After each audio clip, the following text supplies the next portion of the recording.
ताजमहल मोहब्बत की वो निशानी है जिसकी पूरी दुनिया दीवानी है। मुमताज की याद में शाहजहां की बनवाई ये इमारत दुनिया के 7 अजूबों में गिनी जाती है। हाथी दांत और सफेद संगमरमर का मकबरा दिखने में बड़ा खूबसूरत है, जिसमें पत्थर का काफी बेहतरीन काम किया गया है।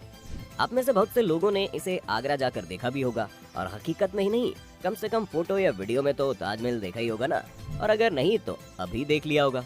लेकिन क्या कभी आपने सोचा है उस पर लगा एक एक पत्थर कैसे रुका हुआ है और कैसे इस पूरी इमारत का निर्माण हुआ होगा?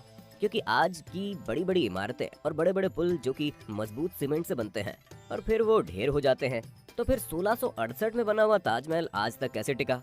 वैसे जिन्हें नहीं पता उन्हें बता दे कि सीमेंट का आविष्कार 1824 में इंग्लैंड के जोसेफ नामक शख्स ने किया था, जिसका एक्सपेरिमेंट उन्होंने 1811 में शुरू किया और 1824 में वो कामयाब हुए।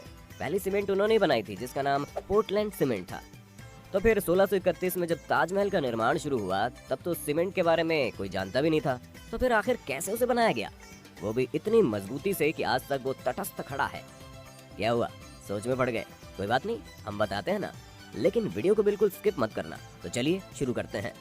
ताजमहल की कहानी ज्यादातर लोगों ने सुनी ही है कि ये शाहजहां ने अपनी तीसरी बीवी मुमताज की मोहब्बत में बनवाया था, और जमाने में इसे बनवाने में करीब 3 करोड़ की लागत आई थी। और ताजमहल आज भी दुनिया को हैरान करने में कोई कसर नहीं छोड़ता, चाहे वो इसके सफेद मार्बल्स हो, चाहे नक्काशियों में लगे अनोखे पत्थर हो, या इसकी कारीगरी।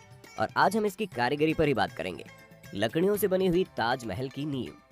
अब ये बात भले ही आपको सुनने में अजीब लग रही होगी और आप सोच भी रहे होंगे कि पागल हो गया क्या, भला लकड़ियों की नींव 370 साल से भी ज्यादा कैसे टिक सकती है?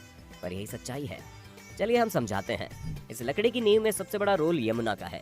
जी हाँ, जिस तरह से शाहजहां मुमताज के बिना अधूरे है, उसी तरह यमुना के बिना ताजमहल बेकार है। इसलिए नहीं कि यमुना नदी इसे खूबसूरत व्यू देती है, बल्कि इसलिए क्योंकि बिना यमुना के ताजमहल का कोई वजूद नहीं रहेगा और वो गिर जाएगा। जी हाँ, सही सुना आपने। असल में ये सारा खेल उसी लकड़ी का है। दरअसल वो लकड़ियाँ इबोनी यानी आबनूस के पेड़ की लकड़ियाँ हैं। आबनूस की लकड़ी एक तरह से पत्थर की तरह होती है, जो आम लकड़ियों की तरह पानी पे तैरते नहीं बल्कि डूब जाती हैं।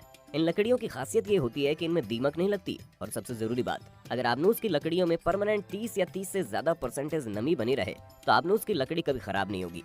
ताजमहल के केस में भी यही है। नींव में लगे होने के कारण इन लकड़ियों का यमुना के पानी से पर्याप्त मात्रा में नमी पहुंचती रहती है, और यही कारण है कि लकड़ियां पत्थर से भी मजबूती से जमी हुई है। और इसलिए ही ताजमहल अभी तक टिका हुआ है, क्योंकि उसके किनारे यमुना नदी है। लेकिन यमुना जिस तरह से सूख रही है उसने आर्कियोलॉजिस्ट की चिंता बढ़ा दी है। उनका मानना है कि जिस दिन यमुना का पानी ज्यादा कम हो जाएगा उस दिन लकड़ियों में नमी का स्तर 30% से कम हो जाएगा और ताजमहल गिर जाएगा। तो अब आप समझ ही गए होंगे कि नींव में जब पत्थर ही नहीं है तो फिर सीमेंट की जरूरत ही नहीं है। लेकिन अब सोचने वाली बात यह है कि नींव के ऊपर तो सारा पत्थर ही है, तो फिर उसका क्या? चलिए, जब नींव के बारे में हमने आपको बताया है तो उसके बारे में भी हम बताएंगे। जब बात हो रही है सीमेंट के बिना इतना मजबूत ताजमहल कैसे बना, तो पहले थोड़ा सीमेंट का इतिहास जान लेते हैं। सीमेंट को सबसे पहले बनाने का श्रेय इंग्लैंड के जोसेफ एस्पिन को दिया जाता है, जिन्होंने सबसे पहले 1824 में पोर्टलैंड सीमेंट के लिए एक पेटेंट लिया था। वो सन 1811 में सीमेंट बनाने के लिए एक्सपेरिमेंट में लग गए, और 13 साल की कड़ी मेहनत के बाद 1824 में उन्होंने दुनिया का सबसे पहला सीमेंट बना डाला, जिसका नाम था पोर्टलैंड सीमेंट। अब सीमेंट तो 1824 में आया था और ताजमहल का निर्माण 1631 में शुरू हुआ था, यानी करीब 193 साल पहले। तो फिर कैसे चिपकाए गए थे संगमरमर के पत्थर? आजकल तो मार्बल चिपकाने के लिए कई तरीके मौजूद हैं, जिनके जरिए संगमरमर के पत्थरों को चिपका दिया जाता है। हालांकि उस वक्त पत्थरों को चिपकाने के लिए या आधारशिला बनाने के लिए खास तरह का मटेरियल तैयार किया गया था, और ऐसा नहीं था कि ताजमहल में सिर्फ संगमरमर ही इस्तेमाल किया गया था। उसके कंस्ट्रक्शन में बहुत सारे सेमी प्रेशियस स्टोन जैसे अकीक, येमेनाइट, फिरोजा, लजवार्ड, मूंगा, सुलेमानी, लेज़ेनिया का इस्तेमाल हुआ था। इसके अलावा कुछ कुछ अल्ट्रा रेयर स्टोन्स भी ताजमहल में इस्तेमाल हुए थे, जैसे तिलाई, पाइजहर, अजूबा, खाटू, मैग्नेटिस। द Constructor.org के एक आर्टिकल के मुताबिक ताजमहल की नींव के लिए एक अलग सा घोल बनाया गया था, जिसका नाम सरूज बताया जाता है। ये सलाइन, चिकनी मिट्टी आदि से बनाया गया था। इसके अलावा इसमें गुड़, दालें, चीनी, दाल, गोंद आदि भी मिलाए गए थे। इसके साथ ही ताजमहल का निर्माण हुआ, और इसकी मदद से इतनी पकड़ हो गई कि आज कई सालों बाद भी ताजमहल भूकंप, तूफान, बारिश, धूप, गर्मी, सर्दी का मुकाबला कर रहा है। ये इतना मजबूत है कि भूकंप भी ताजमहल को गिरा नहीं सकता। दोस्तों, ये बात थोड़ी साइंटिफिक है लेकिन इंटरेस्टिंग भी, कि कोई भारी भूकंप भी ताजमहल को नहीं गिरा सकता। ताजमहल सिर्फ प्यार का प्रतीक और सफेद संगमरमर की एक खूबसूरत इमारत ही नहीं, बल्कि मुगल काल के सिविल इंजीनियरिंग का एक बेहतरीन नमूना भी है।